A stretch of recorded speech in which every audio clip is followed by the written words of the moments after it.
మన తండ్రి అయిన దేవుని నుండి, మన ప్రభు అయిన క్రీస్తు నుండి, పరిశుద్ధాత్మను నుండి కృప సమాధానాలు మీకు కలుగునుగాక. Praise the lord. క్రీస్తునందు ప్రియులారా, దేవుడు మనలను ప్రేమించి మరొక నూతనమైనటువంటి దినాన్ని ప్రభు మన కొరకే ఇచ్చినందుకు మనమందరం ప్రభుని హృదయపూర్వకంగా ప్రాణ ఆత్మలతో దేవుని స్తుతించవలసిన వారమై ఉన్నాం. ప్రియులారా, దేవుని వాక్యాన్ని జ్ఞాపకం చేసుకుని ఉందామా? పరిశుద్ధ బైబిల్ గ్రంథము నుండి హెబ్రీలకు వ్రాసినటువంటి పత్రిక 6వ అధ్యాయం ప్రియులారా 12వ వచనాన్ని మనం జ్ఞాపకం చేసుకుని ఉందాం. మీలో ప్రతివాడును మీ నిరీక్షణ పరిపూర్ణమగు నిమిత్తము మీరిది వరకు కనపరిచిన ఆసక్తిని తుదమట్టుకు కనపరచవలనని అపేక్షించుచున్నాము. ఈ వాక్య భాగములో ఆసక్తిని కనపరచాలని వారు జ్ఞాపకం చేస్తూ ఉంటున్నారు. ప్రియులారా, ఏదైనా ఒక వస్తువు కొంటే 2-3 దినాలు దాన్ని కాపాడడానికి, దాన్ని వాడడానికి ఆ వస్తువు విషయంలో ఎంతో ఆసక్తిని చూపిస్తూ ఉంటాం.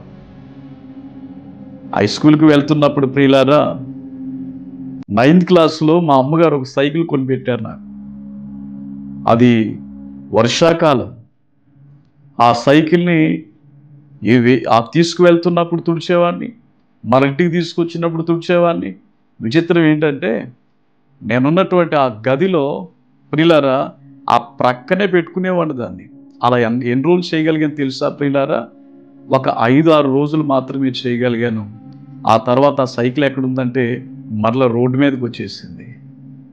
ఎందుకు ఈ మాట చెప్తున్నానంటే ప్రియులారా, ఆ వస్తువును ప్రేమించే విషయంలో ఆసక్తి ఎంతవరకు?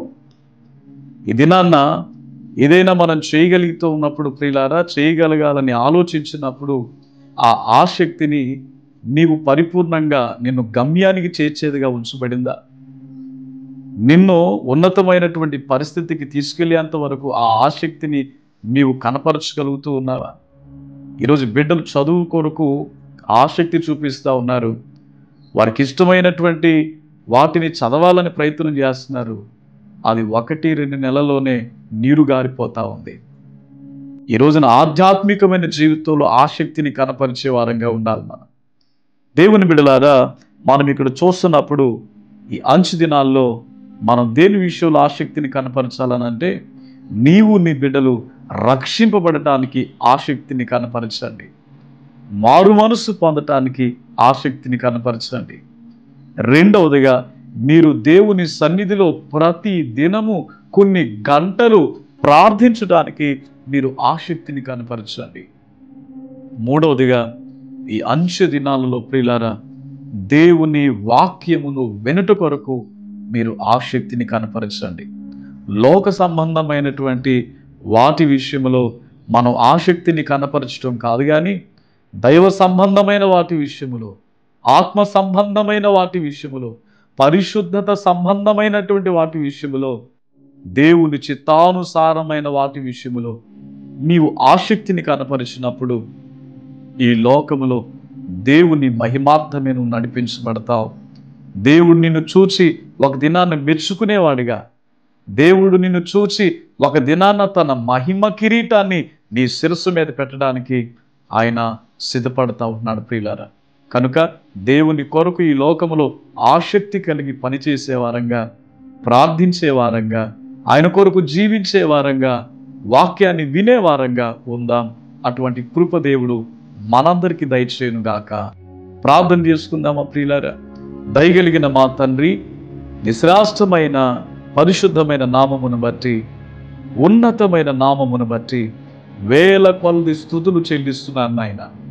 ఈ సందేశాన్ని వింటున్నటువంటి బిడ్డలు ఒకవేళ లోక సంబంధమైన వాటి విషయంలో ఆసక్తిని కనపరుస్తున్నారేమో, అది తుదకు వారి జీవితాలను నాశనానికి నడిపిస్తుందన్న విషయాన్ని నీ బిడ్డలు గ్రహించేవారుగా వారి మనోనేత్రాలను తెరవండి. దేవా, మీ పట్ల ఆసక్తిని, మారు మనస్సు పొందటానికి, వాక్యాన్ని వినటానికి, ప్రార్థించడానికి ఆసక్తిని చూపించేవారుగా మీ సన్నిధికి రావడానికి ఆసక్తిని చూపించేవారిగా ఉండటానికి సహాయం చేయండి. యేసు నామమున మిక్కిలి వినయముతో బ్రతిమాలి వేడుకొనుచున్నాం తండ్రి. ఆమెన్.